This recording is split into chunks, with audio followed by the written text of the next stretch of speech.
Fala galera, beleza? Meu nome é Mário Mazzotti, sejam bem-vindos ao meu canal. Pessoal, nas próximas semanas e provavelmente ao longo do ano, eu vou começar a soltar alguns vídeos de benchmark e comparação. Vou começar agora com processadores e provavelmente devo fazer alguma coisa sobre placas de vídeo um pouquinho mais pra frente. E achei que era uma boa oportunidade para nós falarmos um pouco sobre metodologia de testes, ou seja, como que eu acho que é uma forma adequada de nós fazermos testes e torná-los comparáveis entre eles, e qual foi a suíte de testes, os jogos e benchmarks que eu separei para comporem esses próximos vídeos que eu estarei fazendo. Para não precisar repetir as instruções sobre por que eu uso um determinado teste em uma determinada configuração em todos os vídeos de benchmark que eu fizer, eu decidi gravar esse vídeo e explicar tudo de uma vez só. Pessoal, o primeiro ponto que eu queria tratar com vocês é sobre os tipos de benchmark que existem. Normalmente, nós vamos utilizar dois tipos. Um deles são os benchmarks sintéticos. Benchmarks sintéticos, como o CPU-Z ou o próprio 3D Mark, são testes que são feitos para serem benchmarks. Você não tem como jogar o CPU-Z ou jogar o 3D Mark, eles não têm uma utilidade prática.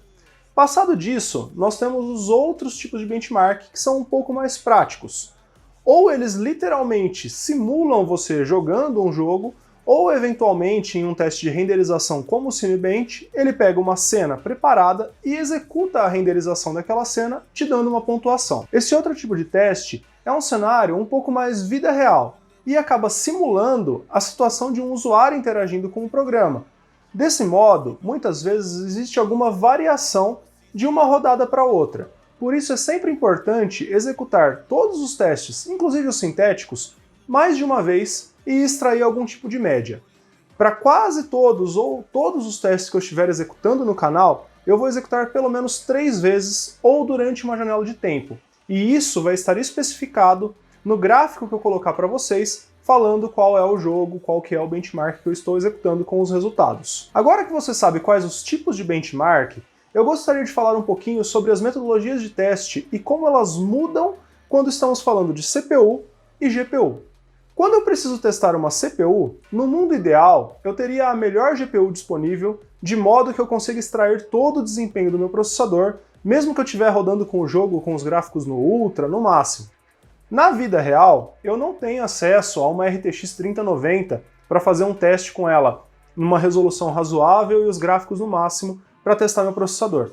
Como eu tenho acesso a GPUs normalmente um pouco mais fracas, o melhor cenário que eu consigo eliminar a GPU da equação é rodando os jogos com os gráficos no low e eventualmente numa resolução bem baixa. Desse modo, a minha GPU dificilmente vai ser o gargalo, e aquilo que nós vamos estar avaliando é de fato o desempenho da CPU.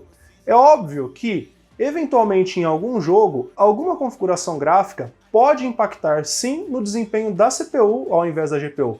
Aliás, muitas configurações têm algum tipo de impacto sobre a CPU. Porém, a partir do momento que eu começo a aumentar os gráficos e minha GPU começa a interagir mais, os limites da minha GPU começam a ser atingidos mais rápidos, eu estou enviesando o teste e passando o meu teste de CPU para GPU. Por isso é importante nós termos em mente esse tipo de parâmetro. Do mesmo modo, quando eu vou testar uma GPU, o ideal é que eu elimine o máximo possível os gargalos, os limites da minha CPU da equação. Qual é a melhor forma de fazer isso? Utilizando exatamente o oposto do que eu acabei de dizer, rodando um teste numa qualidade mais alta, com os gráficos mais altos. Dessa forma, a minha GPU passa a ser a situação limitante e minha CPU passa a rodar solta.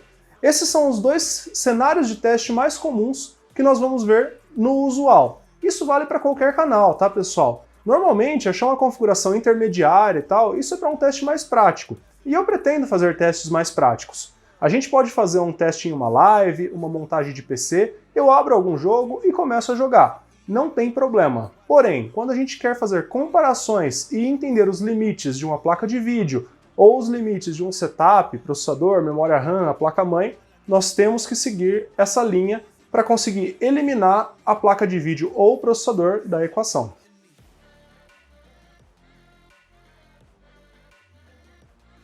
Agora que eu falei um pouquinho sobre os tipos de teste, as configurações dos testes, eu quero dizer um pouco sobre o tipo de informação que eu vou dar para vocês quando eu rodar esses testes. Todo teste que eu executar, pessoal, eu vou especificar para vocês a versão do driver, a versão do Windows, na medida do possível, a versão do jogo que eu vou estar rodando senão outras variáveis que podem estar ocorrendo ali naquele momento. Eu digo isso, pessoal, pois muitas vezes nós vamos assistir um benchmark no YouTube e a pessoa simplesmente coloca um vídeo do jogo rodando com o Afterburner ali, mostrando algumas métricas, FPS e tal.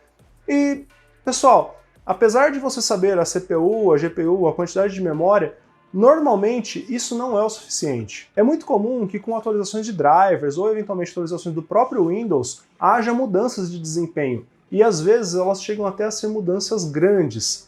Portanto, para nós conseguirmos comparar um resultado com o outro, o ideal é utilizarmos as versões idênticas, ou especificar quais são as versões, para caso haja uma variação, isso seja justificável.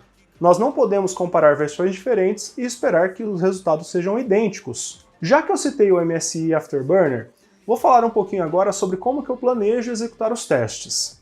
Eu vou rodar uma suíte que possui 3 jogos e alguns testes sintéticos. São CPU-Z, 3D Mark, o teste do Time Spy, que tem uma parte gráfica e uma parte de processamento, Cinebench R20, Blender, o teste do BMW 27, CSGO, Shadow of the Tomb Raider e Gears of War Tactics.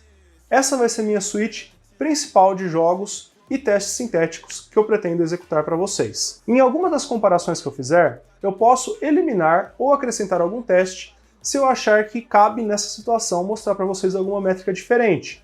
Por exemplo, logo mais eu vou soltar um teste comparando os impactos de desempenho dos canais de memória. Nesse teste, dificilmente o desempenho da CPU em single e dual core vai ser muito afetado. Portanto, cenários como CSGO deixam de fazer muito sentido e eu vou eliminá-lo para que o vídeo fique um pouco mais curto. Da mesma forma, nesse teste é muito interessante que vocês tenham ideia de quanta banda de memória minha CPU está conseguindo acessar. Portanto, eu vou incluir um teste sintético do AIDA 64 de memória e cache. Esse é o tipo de variação que vocês podem esperar, porém eu vou tentar quase sempre manter a mesma escolha de benchmarks para que quando vocês assistam um vídeo, seja do começo do ano ou do fim do ano, vocês consigam comparar os resultados sem que eu precise colocar na tela todas as CPUs que eu testei desde o começo dos tempos. Por fim, pessoal, eu gostaria de falar para vocês por que eu escolhi essa suíte de jogos tão diminuta. Primeiramente, é tempo. Como eu disse para vocês, o ideal é que a gente execute pelo menos algumas vezes os testes. Eu não consigo ficar rodando os testes de novo, até chegar num resultado para 5, 6, 7, 8 jogos. Portanto, eu tive que escolher uma suíte que represente bem diferentes tipos de jogos.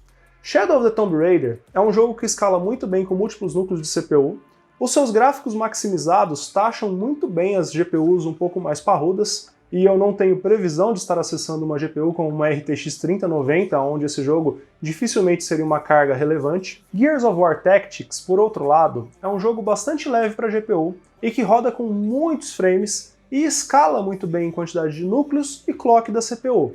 Com ele, é muito legal que, como ele roda com uma frame rate muito alta, nós conseguimos identificar pequenas variações de um processador para o outro, seja uma mudança em quantidade de núcleos pequena ou um pequeno aumento de clock.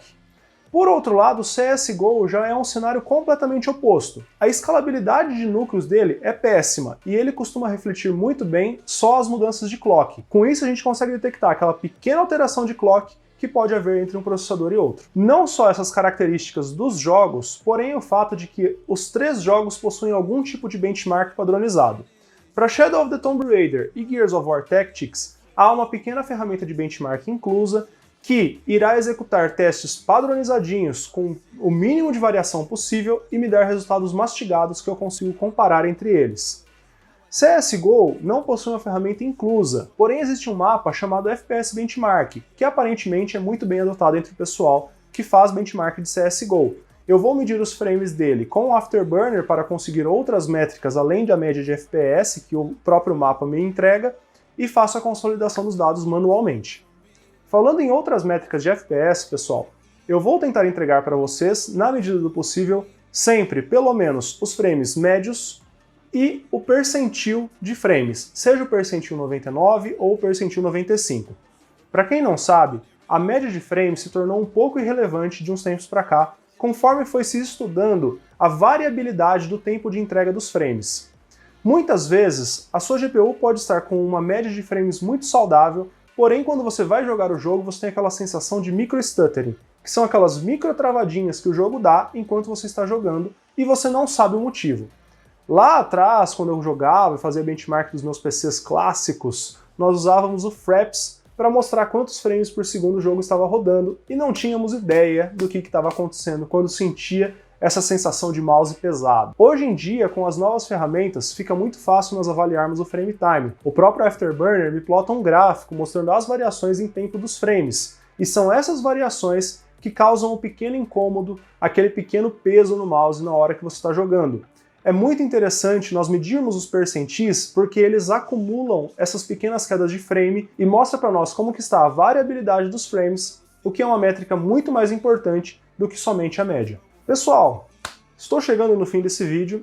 Eu espero que vocês tenham entendido o que eu quero dizer com metodologia de testes, o que eu quero separar como suíte de benchmarks. Eu imagino que muitos de vocês têm dúvidas sobre como que tal processador roda tal jogo moderno. E com certeza teremos vídeos que vão sair um pouquinho dessa linha. Porém, na maioria dos vídeos eu vou tentar seguir o máximo possível à risca esses benchmarks que eu delimitei para que a gente consiga essas comparações bem legais. Galera, se você ainda não conhecia meu canal, eu tenho muitos vídeos legais, dá uma conferida, se inscreve aqui, não se esqueçam de deixar um like nesse vídeo.